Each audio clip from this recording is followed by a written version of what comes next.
Hello and welcome back to Fate. Hello, Ataraxia. Last time we learned quite a bit about Karen.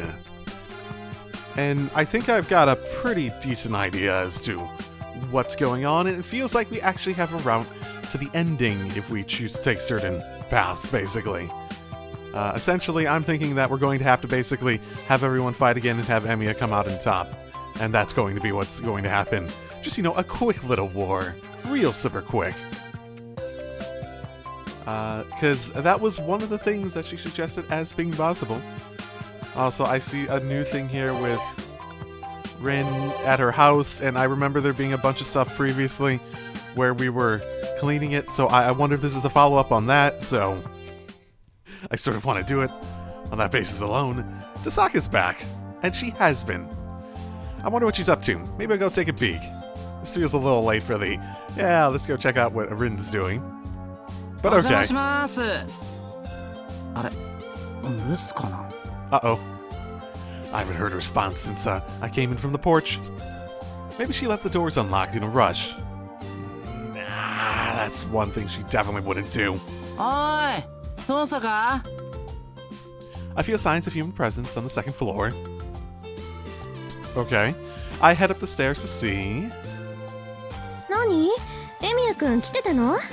Yeah, I've been yelling for like minutes now.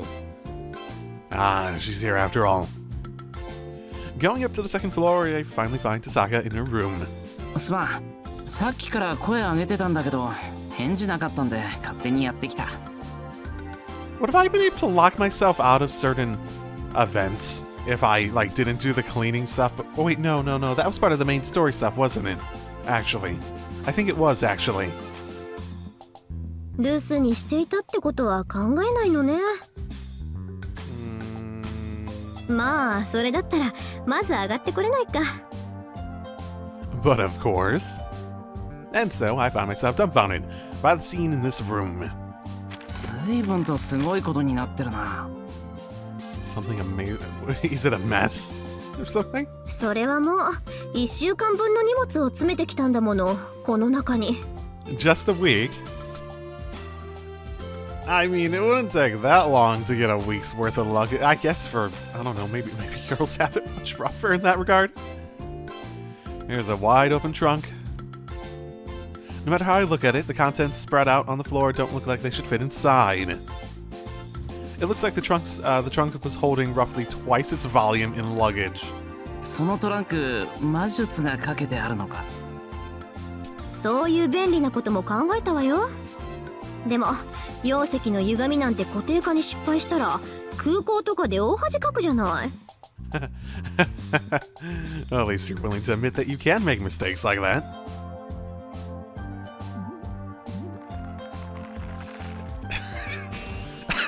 Saber, what are you doing? It certainly would be embarrassing, but more than avoiding shame, it's of utmost importance to prevent magic from being exposed to public eyes. How to...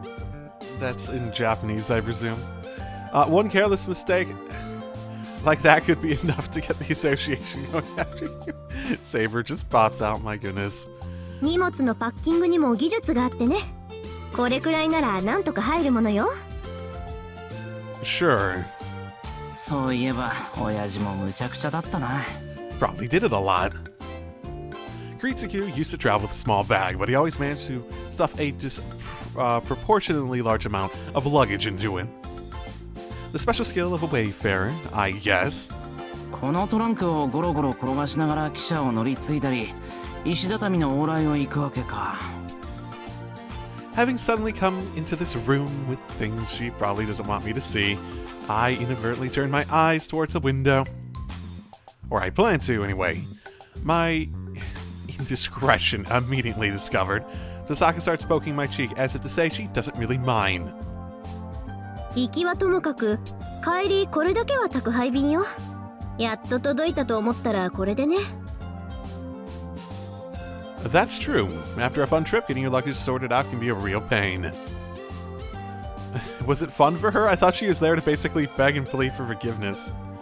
That's even more true after a trip you didn't enjoy. Okay. Especially for girls who also have to deal with an immeasurable amount of clothes. And then I can also see a few items wrapped up in nice paper. 観光じゃないから行きよる荷物は増えないと思ったけど抜かったわね。ちゃんと土産買ってきたんだ、遠坂。The best I've ever gotten from her was as a souvenir was an assortment of some hot spring manju. Still, I fear this place is going to look like a disaster zone till someone works up the courage to sort out this ever-expanding mountain of luggage. I'll be blunt. Saka's no good at tidying things up. The state of her room at my house is proof enough of that. じゃ、少しは手伝おう。悪いわね。Chisaka smiles bitterly. She gave in really quickly if she would prefer otherwise. おや、 This white and smooth cloth, I feel, must be... そこ侵入禁止区域。 This is how Emiya died. Seriously, they need more bad ends, like joke bad ends. 悪かった。I get scolded by Tosaka after getting knocked in the head getting knocked head over heels into the corner. Just, what did she hit me with? Gander? Or was it some forbidden technique from the martial arts she used to practice? いつまでそこでひっくり返ってる気よ、シロ。ひっくり返したのはお前じゃないか。たかがした。I planned staying upside down until the blood rushes back to my head from my other head. I feel like I might get shot again if I say it. Okay, that area's off limits. どうしていきなりあんなものを掴み当てるのよ、ムンズと。俺は無作為抽出しただけだぞ。はいはい。今度からシローが探り当てないところにしまっておこうよ。Shocking. ああ、これの洗濯も大変ね。やっぱりシローの家に届けてもらえばよかったかしら。And what, have me do it? Oh, it'd be so more efficient. The laundry situation at our house is already quite grave. Now she wants to add more to it. Sakura and Ryder might not be able to handle a week's worth of clothes on top of the regular workload. Oh, do they do the laundry? That's probably for the best. なんでそうしなかったんだ？どうしてかしらね。やっぱり旅の始めと終わりにはけじめが欲しかった。なんて心の贅肉ね。人の生き様は終わらない旅路みたいなものなのに。As I thought, it's hard for Tasaka to separate herself from the mansion.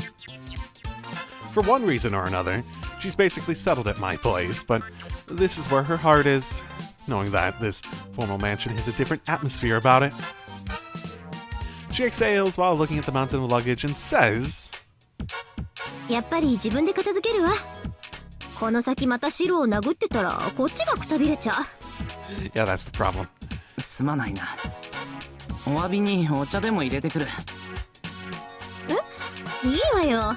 片付け終わるまでに冷めちゃうからもったいないわ。That is true. It'd be weird if I just sit here sipping tea while she's sorting all this out. 何かすることあるか？掃除とか昼飯作るとか。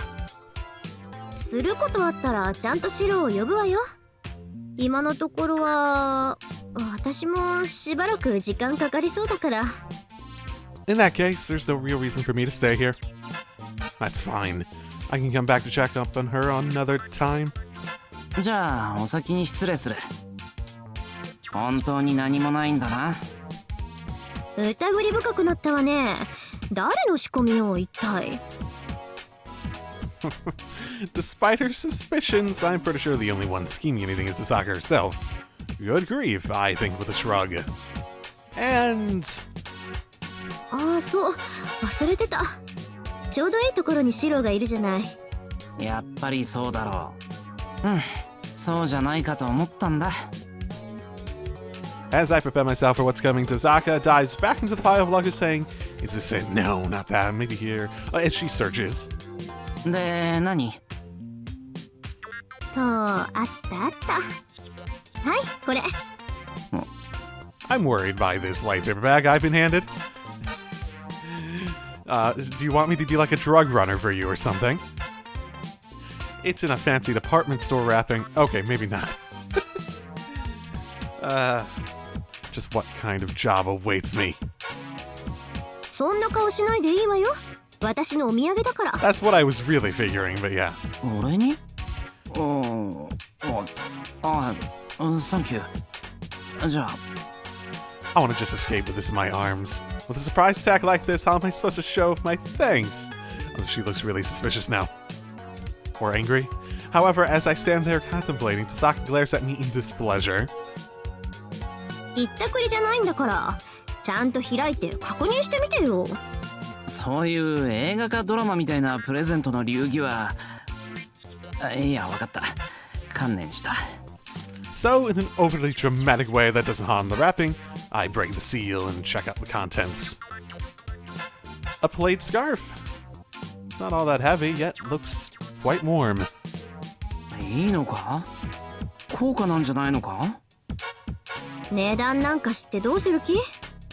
いいじゃない。これからこっちも寒くなるんだから。そうだな。これは暖かそうだ。少し長くないか？ It seems big enough to wrap around in extra time. However, you can certainly wrap it any way you like when it's this long. 使い道はシローに任せたから。セイバーでも温めてあげなさい。いや、そんなことは。だって遠坂からのもらい物だから、これは。はいはい、その辺はエミヤくんに任せたわよ。うまく使いなさいね。 Dumbfounded, I grab the scarf. Figure's Autumn isn't cold enough to use this yet. When the time comes, I'll show her a thing or two. I'll wear it with gusto. I don't... 繰り返しだけど、ありがとうな。どういたしまして、シロ。Da da da da da da da da. Okay. Cool. Main story involving Castor. Nah, I see Castor. Come to think of it, it's not unusual to find her meditating here. I wonder if there's something she's thinking about.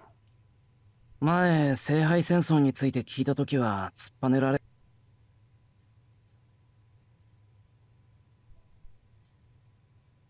Well, hot damn, the game crashed. That's a first. Well, let's see if the game crashes again. 前、聖杯戦争について聞いたときは突っぱねられ。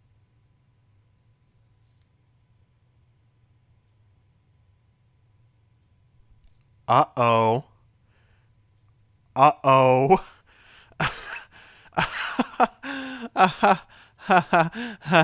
It crashed again.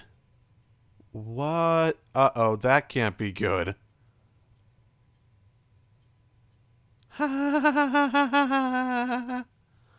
That really can't be good, because that's a main story quest. Okay, one more try. I'm gonna get through this really quick so we don't... Okay. I think I'm past it by just skipping the voice line. Maybe now's the right time. Perhaps I would be able to hear the real story from her. Asking for the real story. What am I saying? I've already asked Castor everything I needed to ask. If I question her any further, I might end up touching upon the truth. That's too reckless. No matter how much she prefers living a peaceful life, she's still a natural-born witch. She will eliminate mercilessly anything that does not serve her interest, as if sweeping away the dust before her without hesitation. This feels like Avengers influence? Shit. I just start talking like that, you know? I can't let my guard down. Whilst living amongst someone whose very existence is something that hurts others, showing any signs of weakness at all is fatal. そう。あいつは裏切りの魔女メディア。人間の敵として祭り上げられた繁栄優。I also remember vaguely that she was generally misunderstood more than anything. I recall the myth. The princess of sorcery who received the teachings of the great witch. The cunning witch behind the demise of many countries in the Age of Gods.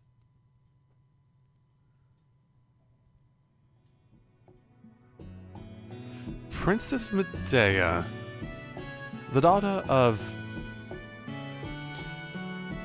Aetes? I don't know. The king of Colchis. the edge of the east of the Greek world on the eastern coast of the Black Sea. A sorceress who received the teachings of Hecate, or I don't know, goddess of magic. That one I probably should be able to get. A princess who led a sheltered life as a king's daughter. Oh, this is gonna be like the Lancer one where it's like everything's like, oh no, I'm getting all of them wrong. The innocent princess who was raised unbeknownst of the outside world was plenty content with just that. She neither wanted wings to set herself free, nor did she long for the vast outside world. She loved the country that she was raised in, and was satisfied with living her whole life in the mountains. However, with the arrival of heroes seeking glory, the girl's hopes were shattered.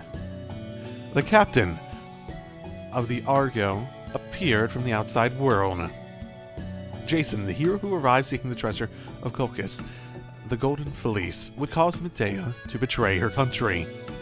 It was because the goddess aiding Jason, Aphrodite, put a curse on Medea which caused her to fall blindly in love with him.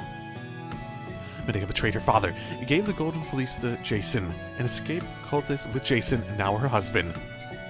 Even as the king of Colchis pursued the Argo to reclaim his daughter, the cursed Medea used magic to tear apart her brother, who accompanied them into pieces and scattered them across the sea. Well then, Aphrodite seems like a bitch in this one. Grieving to push someone to that point? Grieving, the king collapsed, collected his dead son's remains, and Jason and company used the opportunity to put Colchis behind them. Like this, the foreign invaders shook off their pursuers. However, it is said that the disquieting atmosphere on the Argo did not fade. The princess who presented her homeland's treasure to the man, the woman who went as far as to kill her own brother for the man she loved. The heroes on the boat unanimously castigated the girl who was the princess of Colchis. As if regarding something disgusting and filthy, the heroes avoided the girl. Fortunately for Medea, whose heart was bound by the goddess's curse, she saw their condemning gaze as no different than a mere sea breeze. She was content with hearing only Jason's words. I'm sorry, but you've done well, Medea. That's right. So long as she could hear such words from the man she loved, she can endure the hero's disdain. The regret of abandoning her country, the sinful betrayal towards her father, the punishment of murdering her own brother were all things she could withstand, and yet, not once did she hear such warm words from her husband.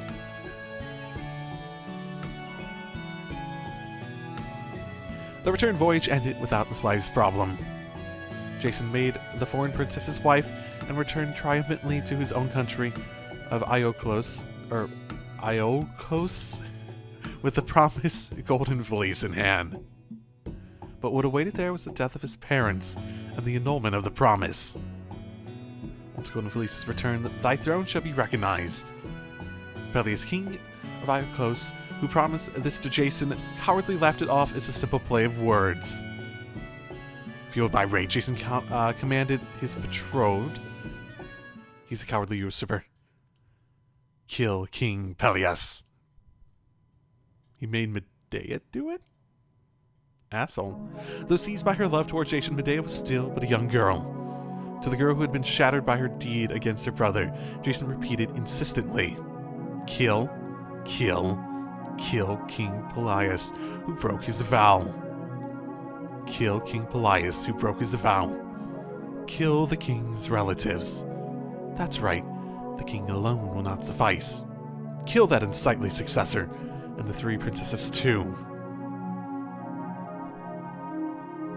It did not take long for Jason to prepare the assassination. The king and his daughters were invited to Jason's house. In the center of that was the witch's cauldron.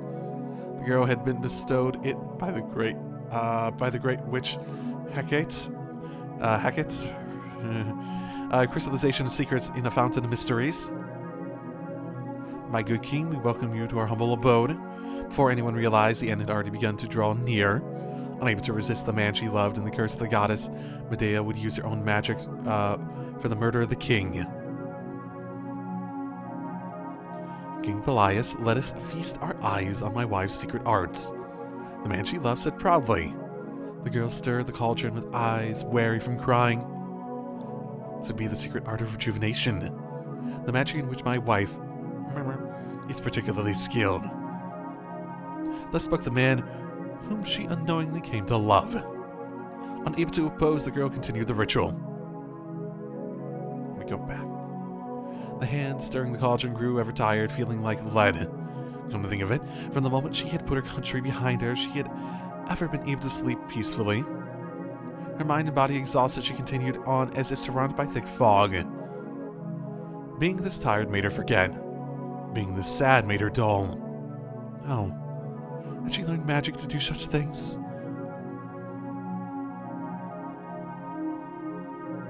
She cut open an aged sheet and placed it into the cauldron. Stir, stir, splash, splash, it melted and disappeared. And then the aged sheep that had lost all its shape and figure revived the hand of Medea. Its skin brilliant, its eyes full of life. This aged sheep was reborn a lamb. The king, impressed, requested that he be rejuvenated as well. Then the girl spoke, just as instructed by the man she loved. For that purpose, the body must first be cut apart. This art requires that you die once. The king, fearless, ordered the 3 daughters he loved so to perform the dire deed. The 3 princesses cut their father to pieces. The king was thrown into the cauldron, and then... I saw it, the fiendish daughters carving up their own father. Their father did not revive. The 3 princesses cried and screamed. The man she loved then bound the woman. Gods will never forgive the sin of patricide. Daughters of King Pelias, take up your own lives. 3 daughters cried and shouted. Why has this happened? They cried out.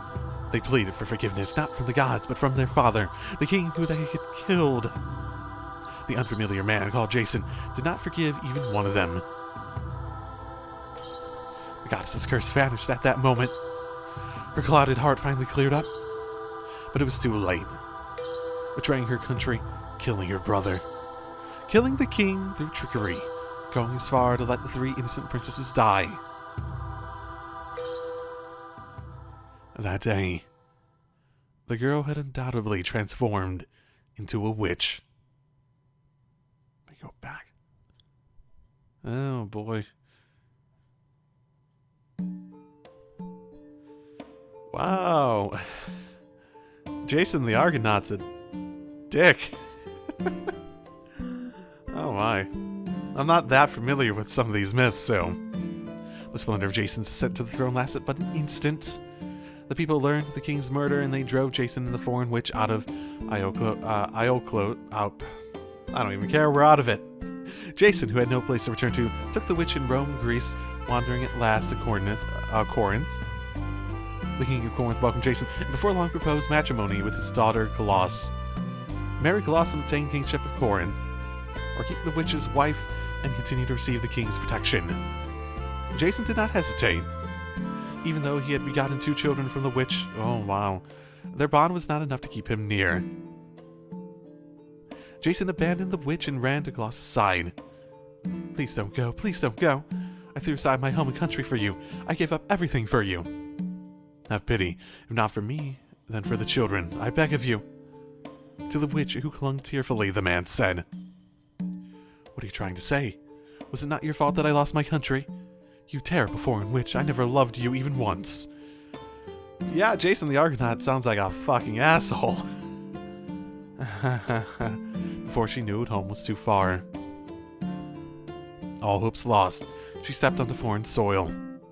Go back. And so, at the end of a long journey, her only desire was born. But how could it be granted? Everything was but a dream of paradise. The girl became a hideous witch, and even upon returning home, not a single soul would believe her to be the young princess. She had changed too much. Even as the castle she lived out of her childhood and remained unchanged, surrounded by the same greenery. And then, on the day of the marriage of the man named Jason, in the midst of the countrywide celebration, Corinth fell. Gloss, the bride, was engulfed in flames, and the hero who was become the new king was forced again to a life of wandering. The tale that follows is no longer a part of the legend. It is said that the young man who led the heroes as the captain of the Argo, while pondering the wreckage of the ship, was crushed to death by its fallen stem post. Sounds like he got what he deserved in the end. A meaningless death. And that the girl he brought home with him became a witch and continued to wander the lands of Greece. Even now she gazes over yonder from the ashen shore, the many sins she had accumulated, and the many dreams she had left behind. Though she knew those wishes would never be granted. As though in atonement, the woman continued to hope.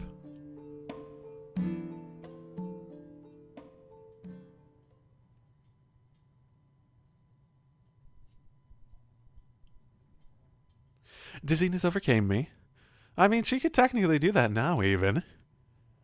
I guess the country probably doesn't exist, but the city might, or the ruins of it. As if having seen a fragmented dream. そうだ。話を聞くんだっけ? As long as you don't crash this time. I'll be alright. So long as I'm careful, a conversation should be fine. It's akin to jumping into a lion's den out of curiosity, but this time the witch seems sated. Surely she'd overlook an unpleasant question or two to kill some time. また来たの? 何のつもりか知らないけど、勇敢ね。True enough.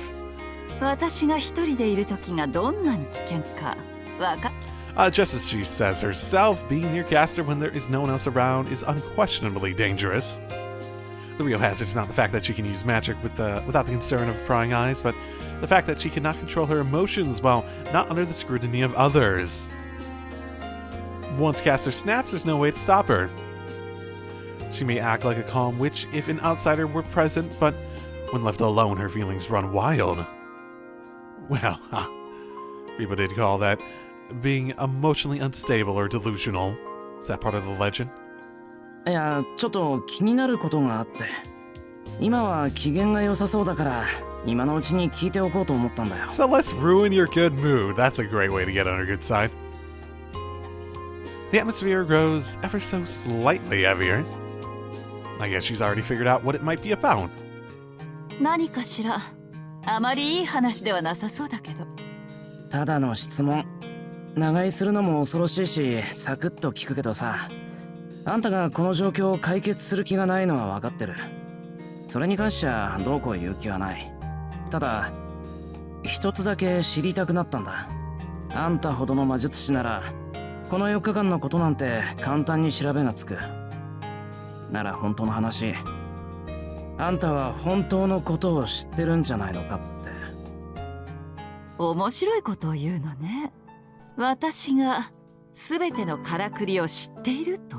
Or rather, you should have the ability to figure it out fairly quickly. Assuming you even have the motivation to make that effort. A broad grin spreads across her face. It's the polar opposite of her smile from before, a smile that carries an unmistakable omen of death. 残念ながら外れよ坊や。確かに初めは手を尽くして危うく天をつかみそうになったわ。けど今の私はその一歩手前。ほら、お遊戯は全てを知れば終わってしまうでしょ。だから解明するのはやめて、その前に手を離したのよ。やめておいたね。そりゃ同じことだろう。結局知ってるようなもんじゃないか。でもまだ誰にも教えてはいない。So you basically get it, but you haven't confirmed it. Or at the very least, you haven't done anything about it. 犯人を当ててしまったら事件はおしまいですもん。この犯人は何もできないし、無理に捕まえる義理もないですからね。なるほど。犠牲者は出ないから感染してるってわけか。そういえば割と受け身だよな、あんたって。じゃあ今回もずっと傍観してくれるのか？私から手を出す気はないと言ったでしょ。でも最後の時になったらそう言ってはいられないでしょうね。終わるというのなら私も黙ってはいない。いえ、私じゃなくて私のマスターがだ。 Well, it's the same thing in the end, sighs Caster. She may be known as a treacherous witch, but her obedience to her master, Kuzuki Sorichiro, is absolute and unwavering. Well, you could also say she's head over heels for him. It's not a curse this time, yeah? I assume not. I assume it's more the contrast to Jason being an asshole that really makes her feel that. But it's a well-known fact that everyone aside from Kuzuki and Caster, though she seems to not think she's been found out yet. The moment Kuzuki Soichiro says, "Assist me," to Caster, she would obey regardless of what it was. あんたとしては続けたいけど、久月先生が解決すると言ったら手伝うってこと？そうよ。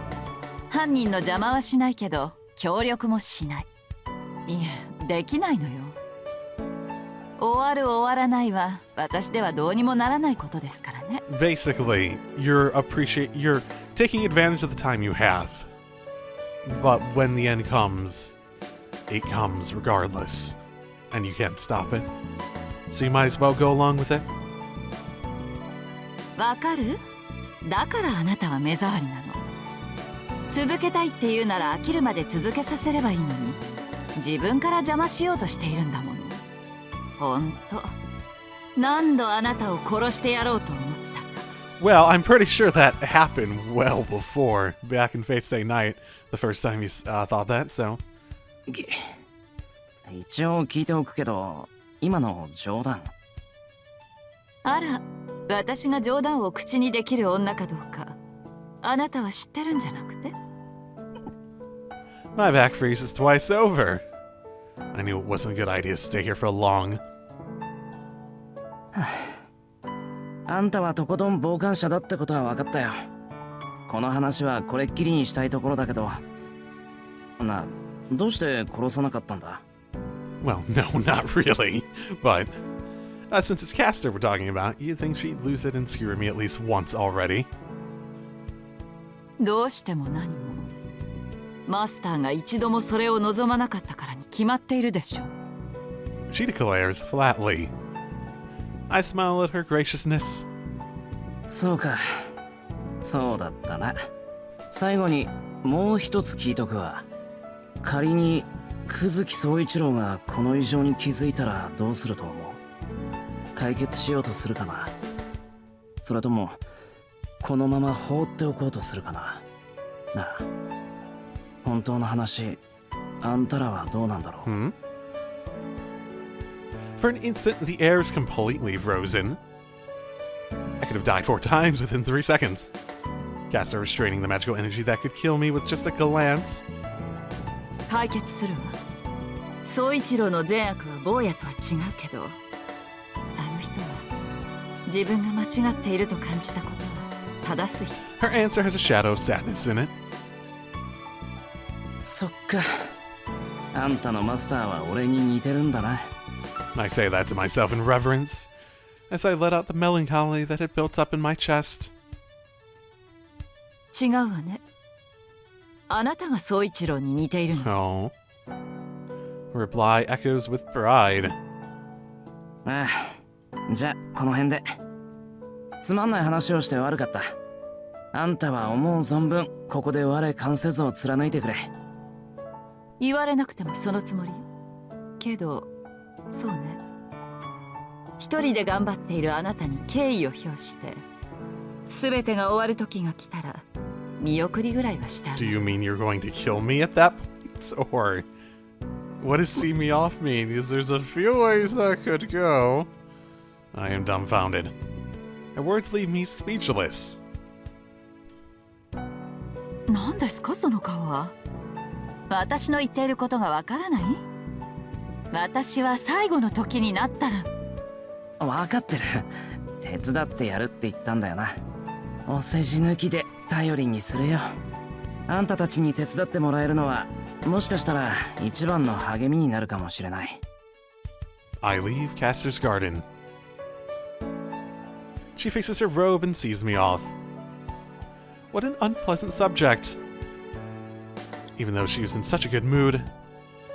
There was just one moment where she looked like her best ominous self. Oh well. 本当の話、あんたらはどうなんだろう? Yeah, that's a weird question. The boy who said that is already leaving. The witch conceals her body with a black robe and rather than disappearing, stands completely still. Someone who's like someone. Someone who's alike to someone. I see. Your master's like me. The present, that is like reality. The illusion that resembles reality. That is wrong. It is you who are like my master. The disjointed thoughts swirl together and dissolve. A muddy mess. Scenes of the present world that have already become the memory of another. Memories from when she still lived as a human and a bad dream she had just seen a little earlier. Like the cauldron where the old sheep was boiled, the dead and living are mingled together. 本当の話ですって。 The witch bites her lip ominously. Perhaps an evening shower. Thunder can be heard in the distance. The sound of rain hitting the trees evokes the vision of a scene where they first met. Even if she gives into frustration, only one thing comes to her mind. That day. The dried up palms of the man that grasped the hands of the foolish woman who had never been chosen by anyone. Rain. Rain is falling. She looks down briefly only to see that the hand is covered in blood. Straining her ears, she could hear ragged breathing. A body frozen like ice, and her head frighteningly blank. Rain. Rain. It's rain. A body threatening to vanish. Her reason threatening to collapse. The sky she looks up at is high. She calls for help and receives none. And the fading body grows ever colder. Right. Didn't she, like, have someone summon her, they die, and she was, like, gonna disappear, and then she got another master in Zoe True somehow? Or am I remembering that incorrectly? Oh, but tonight is different. Magical energy is running out. There are a few spells that are disposable, and none to secure a vanishing life with. No to begin with. Because the night, when the cold rain fell, was warm and filled with light. His death was nearly instant. This is the story of one man. It begins about 25 years back. Oh my goodness. This is way longer than I was expecting it to be. The story of a lethal weapon that was tempered as for nearly as long as he lived. He did not know what that group was right until the very end. I did not expect this to go into another flashback. In the middle of the secluded mountains, almost amidst a community that gathered and lived together like mountain ascetics? Huh, I don't think I've heard that word before. He came into existence. Without parents or siblings, he was born as a child with no connection whatsoever. It might be more accurate to call it an emergence rather than a birth. Huh? The baby that grew up in the midst of that gathering. Are we back to like a legend or something? Fortunately, he was pure. Even though he wasn't that wasn't much of a place for living, even though that probably wasn't how people lived. He knew not of the world outside except at that gathering. 20 years since then, he did not leave his allotted 10 square meters of the forest, and continued to temper the one technique he was bestowed with.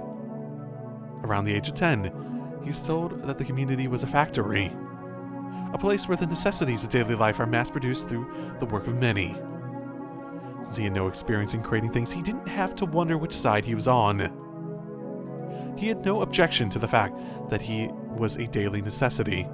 Instead, you could probably say he was relieved. It would have been strange otherwise. All day long, he single-mindedly repeated the same steps. No need for variety, just the perfect one action. He said that it's the same as being a tool. They consented to the fact that they were tools being used by total strangers and further polished their function. To put it another way, those unable to come to terms with were grief-stricken, became unable to keep up with their daily work, and disappeared even from the memories of the tools. It was shortly after that which he guessed his own function. Extra knowledge was driven into them for when the time came. Daily necessities, though they may be, they had become pseudo-humans to manifest their function. The knowledge necessary to function as a human, while considered in excess, it was rare for them to be used without that knowledge. Although it seemed that the were against including extra functions, it was something unavoidable. To him and it was no doubt an agonizing decision. Knowledge that he hadn't been taught until then. Things that are common knowledge for a human, things that would make him inconsistent if learned. It was only dead weight to slow him down. However, thanks to that knowledge, he learned the name of his function. Murderer. Okay. To be detected by no one. To kill the victim before they are even aware of it. That was the function expected of him. Being a fast learner, he left his 10 square meters of forest and came to serve more frequently at court. I'm so confused. Like, this has to be Soichiro, right? Or else, like, why are we even talking about it at the moment? But even that happened only once a month or so. There he learned the cost of perfection, and then the appearance of the who were using him. The court was an immaculately clean place. The building where demons were said to live, the place rumored to be hellish pandemonium, was in fact a spotless white world. The scraps of tools that didn't listen to the were disassembled while alive. And the remnants of those who were brought shame to and had their brains transplanted into animals as punishment. And the fish tanks backed with flesh of the children who were gathered for the comfort of the What the fuck is happening? Nothing. None of it was there. Wait, what? None of it, what? Those were all things that certainly happened, but they had nothing to do with this place. In this pure space, having known not one speck of guilt, as an ineffective form of staving off boredom, aiming for nothing but the expansion of tonight's menu by a mouthful, exchange completely unrelated human lives for money. Please save me. I don't want to die. Please let me go. Those pleas were all to be laughed off as filthy and silenced. And so, without the even noticing, the once exploited realized something in their final moments. These humans were speaking a different language all along. They are both living beings, yet their hearts were created differently. Things like the voice of the dishes lined up along the dinner table did not exist to them. So this feels like cannibalism, but so the voice of the other humans would never in a lifetime reach them. This is not a matter limited to just their court. Thus said the ones who oversaw him. Those are the privileged few who use us tools. This world is governed by humans, or not humans. He was told his function was to just kill one person for them. He didn't think that was evil. Mentally, he was already perfect. His morality was bred for the convenience of the murderer. To him, murder was not evil. If anything was evil, then it was the actions that were not logical. The logic of a tool.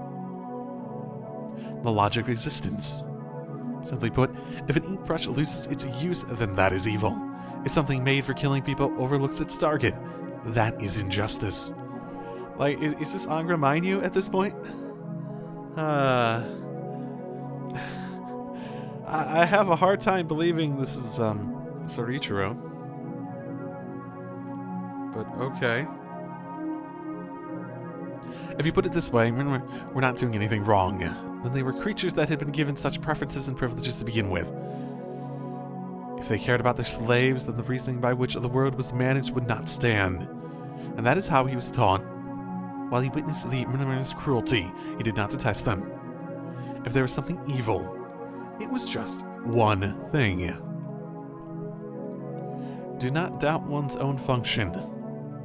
That should have been what was correct for him, yet for some reason he still thought about it. What if he were to be given a function altogether different from this one? He thought of things that could be nothing but evil, like what kind of tool he would then become. Towards his function, his daily routine continued. The art bestowed upon him was a fighting style called a snake, but he perfected it many years ago. Nevertheless, his daily routine did not change. No new techniques would be given to him. He was simply created as a snake tool.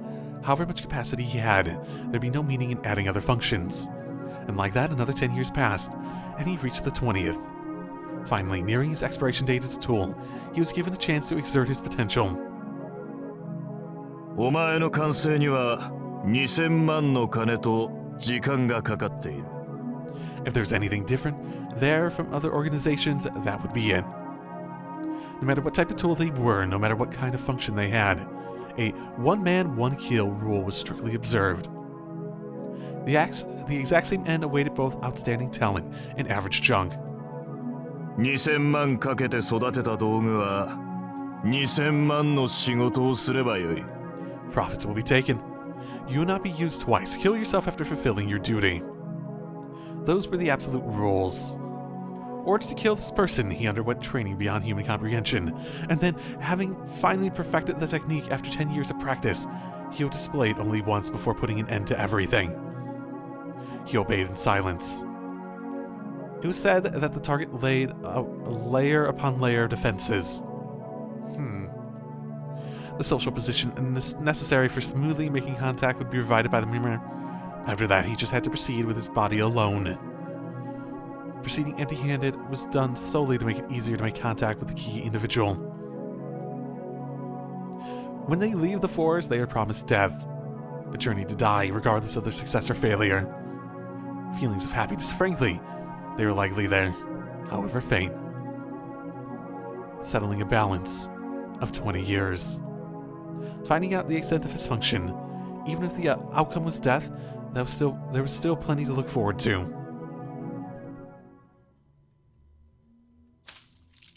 The work ended all too quickly.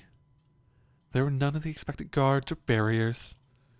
When he visited the building to do preliminary inspections for the real thing, he ended up finishing his job. The emotions of that moment were not easy to put into words. What came flying into his chest was nothing. Neither joy nor sadness. Neither disgust nor happiness. Shouldn't there be something? He thought his function would be accompanied by some emotion, but not a single ripple disturbed his mind. If only. Suppose something did move within him at that moment. Wouldn't that make him a different being altogether? If there was happiness, then on to the suicide. If there is sadness, then on to being a natural-born killer. But there had been nothing. Feelings and so forth. There are none whatsoever in the fruits of the technique he spent 20 years tempering. There's neither pleasure nor discomfort when he was killed. Only the feeling of the puppet-like target's neck breaking was left in the palm of his hand. There was no reward. Nor was there compensation. The shock of taking a person's life was nowhere to be found. Even his function itself seemed strange. Didn't need it. It was completely unnecessary. The murder of this target required no technique whatsoever. It was more like an accident. A level of difficulty that needed no training. An assassination that kids in the neighborhood could have performed. It was all excessive. How on earth could something like 20 years of training have been needed? His function that was left with nothing. The pilgrimage that was of no meaning to begin with. It's not that doubts had surfaced. There's probably no reason. There's no reason in anything. Before the corpse that he only knew the name of, he became aware of his usual apathetic self. 乾いているな。 Drawing that conclusion himself, he then decided to liquidate the person he was up until then.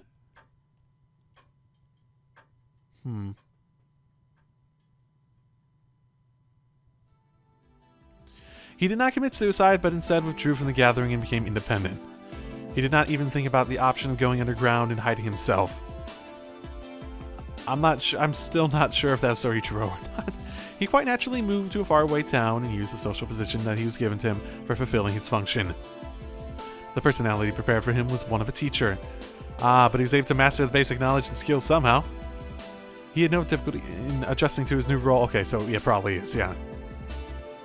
He's a completely different life. But there was just one trivial matter bothering him. Like a small thorn stuck in the recesses of his mind.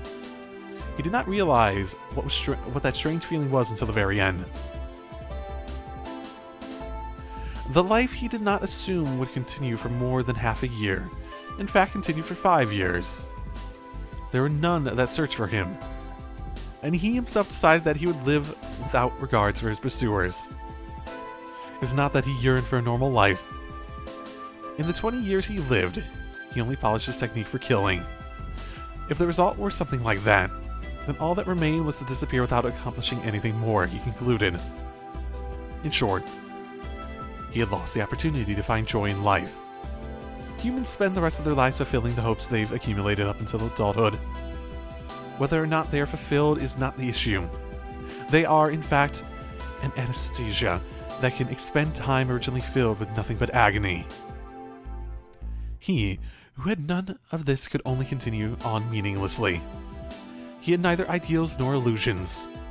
He decided he would fulfill the duty of living until his own flesh would rot away, until the tool known as himself ceased to work. Hey, that is a way to kill yourself. Time. I was like, well, you want me to kill myself afterwards? Sure. You know, give it 50 years or so, give or take. I'm just doing it slowly, man. That would seem to make him cold-hearted machine, but he was a human no different from those around him. It's just that his inspiration had died. What is dead does not revive. It is not that it's sleeping in the depths of his heart, or that it's a regress or anything. It just doesn't exist anymore. No matter how human a life he tries to live, he would never, in his life, feel inspiration. He never thought it to be painful, and the people around him assumed he was strong too. Is it possible that when he was like, or when Caster's like, no, your life's very true, she was talking to Avenger to some extent? This is not the backstory I expected for him. Like, he's clearly very mellow and whatnot, but man, this is a lot more, I guess, extreme than I was anticipating. There's nothing wrong with that assumption, but he did make an effort to rot away meaninglessly like this. With his dead heart, he walked the path of hell and endeavored to live among humans. And then he met that pale woman. He was returning home after finishing the day's work. As he was heading towards the temple gate, he caught sounds coming from the forest. Having been indebted to the temple, he took it as his obligation to see what was going on, and he found a woman covered in blood. The woman wrapped in the black cloak was so weak that it seemed she would disappear at any moment. She seemed so frail that the word vanish rather than die would be more fitting to describe her appearance. Later on, the witch would think this meeting was a miracle. But the thought was not hers alone. Even if it were an illusion, the impossible had happened. The heart that had beat at the same rhythm for tens of years had stopped for just an instant. The interruption had but a minor effect, but it did change the beat. Something that should have been dead trembled as if to stir. そこで何をしている? The woman collapsed without responding to his call. Forest in the night, rain, a weakened body, clearly not a decent person. Trivial matters, including a cloak covered in blood. This woman is dangerous. Even if he tried to distance himself from it, he was out of place as well. There's no way he couldn't pick up the scent of someone who was the same as him. But still, he looked after the woman. It was not out of sympathy for someone similar, a fellow murderer that he saved.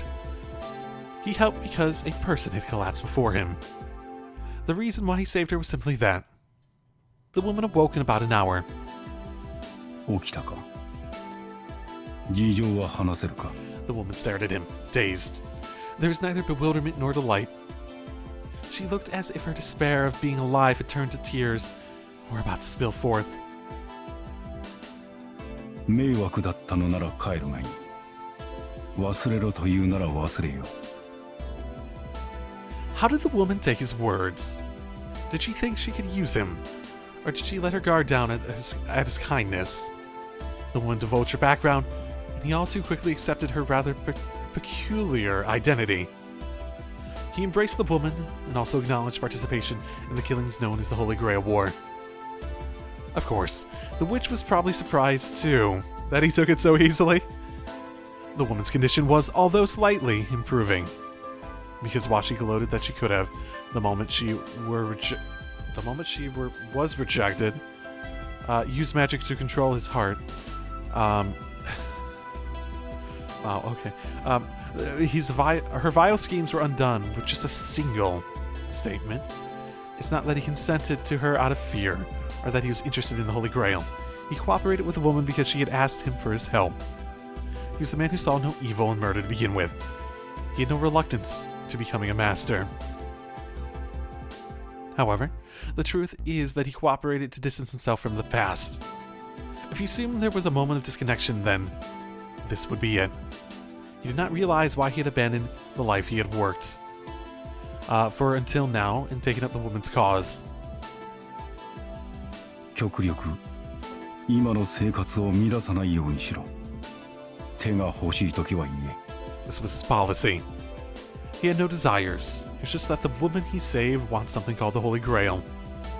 If he fights, then it's not for the Holy Grail but for the woman.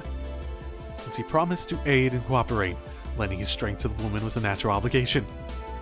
To him, the Holy Grail War was an abnormality, but it was not a wrongdoing. Because to him, evil is defined as something that negates his established function. And so he became the Master of Caster. He was a master without command spells, but she obeyed his words. He knew nothing like magic to begin with. She only used him to stay in this world, and planned to treat him as a puppet. And he himself did not participate in the Holy Grail War. Rather, he left the fighting to the woman. If there ever was a chance that he would reject her, it would only happen if she denied the Holy Grail War to begin with. As the user and the used, their relationship was perfect. Back. Yet, for the same reason, they did not mesh together as human beings. The more the woman began to change her mind, the more of a reason he had to abandon being a master. And the more he experienced her character, the more he broke down as a tool. That sense of nostalgia. He, who had no place to return to begin with, could not possibly understand it. No, it was an emotion he should not have understood. So he got like the dreams like Emiya got and whatnot, I presume.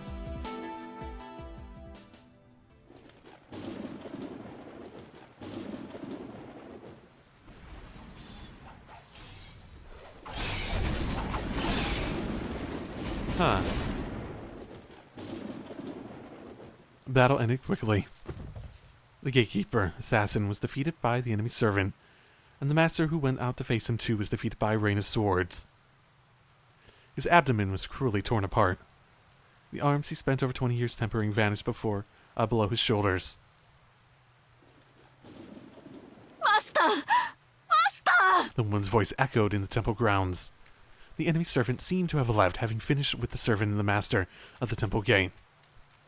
Only the woman was left, clinging to the remains of her pallid contractor. With eyes that had lost focus, barely able to discern silhouettes, he looked at her. Seeing that crying face, he found himself lamenting over having done something inexcusable. It was not an illusion that his fading consciousness was showing him. His heart, that should not have existed, shed blood on the verge of death. The woman wished to return home. The idea of a place to return to did not exist for him. A repeated sense of nostalgia. A place he'd never seen nor heard of. A dream of a paradise that he did not even have an impression of to begin with. That he did not know how to take in, even in his last moments. ここから離れろ、キャスター。お前の気配を察すれば、今のサーバントが戻ってくる。So this is a possibility of what happened during the war, presumably? He said indifferently. The condition of his body aside, it was a miracle that his spirit was still in good health. Perhaps it was the result of his long days of training. Till the moment his brain stopped working, his mind was clear. 何を言うのです。気を確かに必ず直します。あなたを死なせはしません、マスター。 The woman didn't leave. It was a bit illogical. Of course, losing a master to Anchor is a serious blow, but not to the extent that it would result in death. In fact, she had already lost one before. Considering the possibility of being attacked by the same servant again, it would have been best to leave as quickly as possible and search for another master. 見くびらないで。私は魔女です。死にかけの人間の一人や二人、簡単に作られる。A miracle would not happen. The magical energy stockpiled in Rio Temple had been destroyed by the enemy servant, and the injuries were inflicted with a mortality curse by their noble phantasm. 簡単。こんなの何度だってやってきたことなんだから。失敗なんてしない。失敗なんてしない。失敗なんてしない。こんな簡単な治療、手こずったことなんて一度もない。 Whilst crying, the woman recited magic as if apologizing. But it was no use. Even the divine words she spoke had lost their usual power. The woman's face filled with more sadness with each passing moment.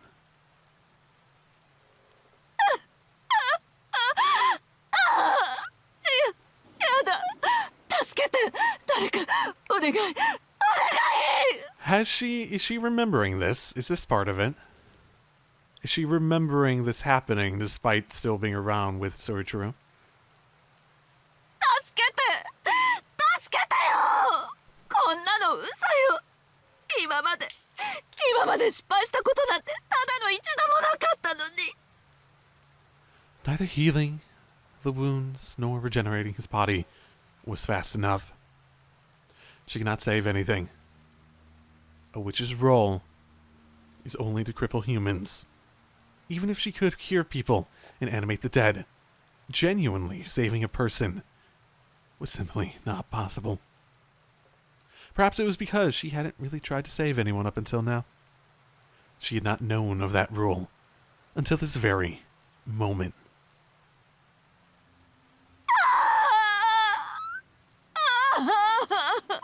Magic did not work. She called for help, but no aid ever came.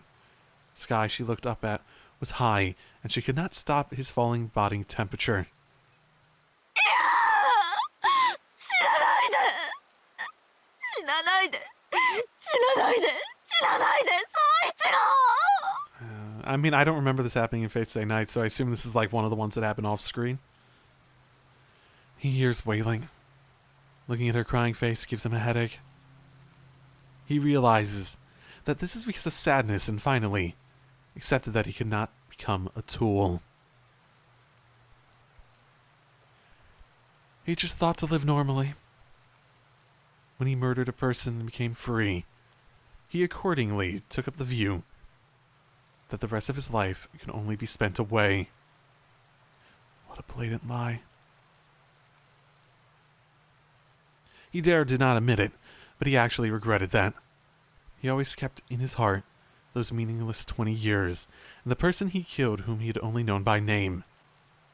He always thought it was wrong to kill someone who he knew only the name of.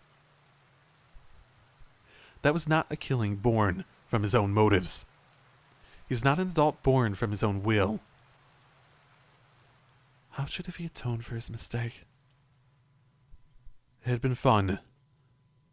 It was easy to do nothing but hone one single technique. To forget about thinking and be a tool. Being preoccupied with that, He erased 2 lives without a single consideration. Is there any evil greater than this?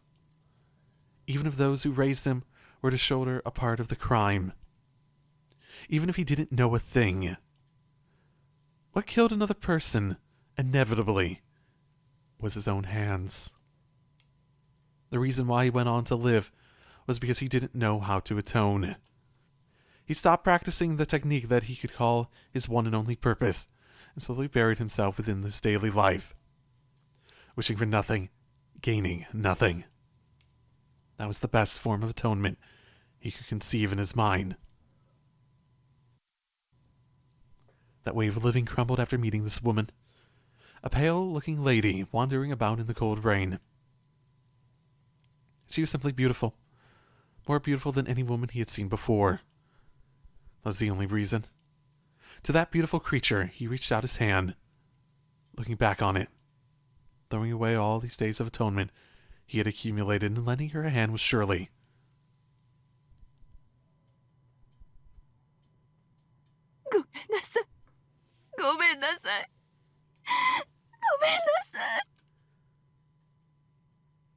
The woman's voice had turned into a cry. What he thought was rain was something much warmer. The woman did not leave.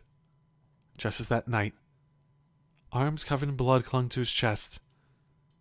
It is truly sad that he could not see her face anymore, he thought. そうか。ようやく。 It took too long, but still, there was some time. He had for a long time wanted to apologize to something. Things he had regretted. Something he had to beg for forgiveness. Since long ago. To that which he had vaguely carried until now. He had wanted to live for someone's sake. To that pure longing. キャスター。 The woman who would not leave. Even though the footsteps of death may have already gotten close.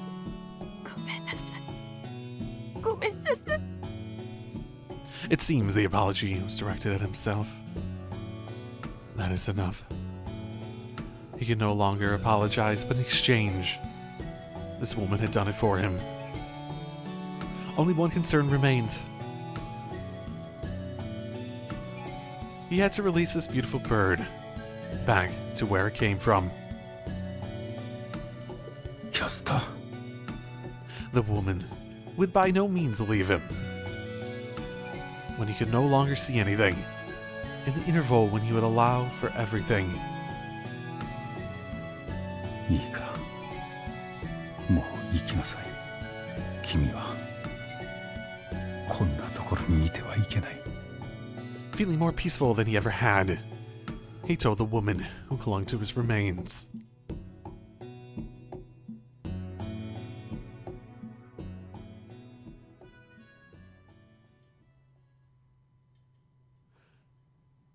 Where the woman who was left took off to is already a distant story.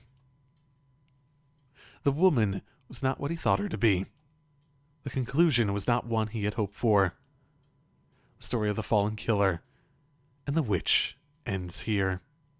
If there was any salvation, it was in the brief instant after they had met.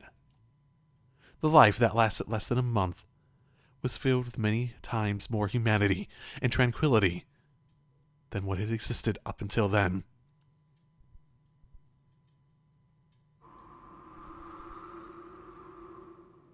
Dizziness overcame her, as if having seen a fragmented dream. Okay, yeah, so she was remembering that. The witch in the black cloak is liberated from the evening rain. She narrowed her eyes at the slight vertigo and looked upon the gloomy sky. できっこないことを言われても羽なんて初めからありはしなかった。 But surely he saw her that way until the end. Even when she had fallen to the ground, her wings were light. Someday, they would slough off the dirt and return to the skies. ほんと気の回らない人。立ち寄った場所を気に入って空を忘れる渡り鳥だっているでしょう。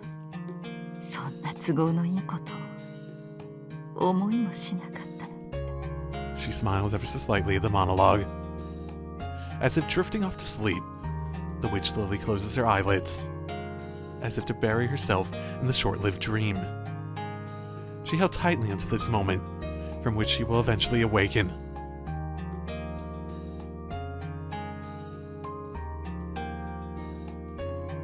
This is yet another fragment. A fragment that has already passed on, broken to pieces, and after faltering for a brief moment within the heart of the bearer, ceases to resist and simply flows away. So that with only the mind she cannot exist, and with only the body she cannot leave footprints. At the very least, the spring that did not hum could be admired, unbeknownst to others, at the paradise of a town.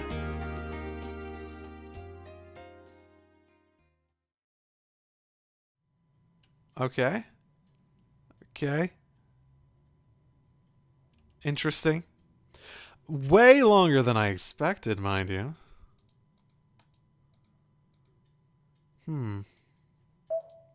Hey, it didn't crash for the rest of the time, so that's a good sign. Yeah, I mean, I wasn't expecting for it to go in depth into that. So basically, the reason she's even noticing shit going wrong is presumably because the memories of probably their many failures to get out of it intact, the Fate Stay night situation, probably just freaking built up, yeah? Yeah. Okay, well, that is a little longer than I anticipated going, but I think that's probably where I'll call it for today. Yeah, I did not expect Searcher to have such a...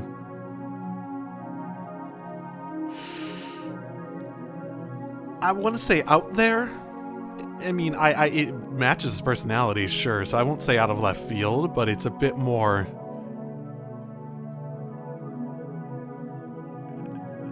detached from the typical, I suppose, sort of backstory than I was expecting for him. So, and then again, are there any characters in this entire thing that aren't basically Taiga and the people she's connected to that have like normal-ish backgrounds?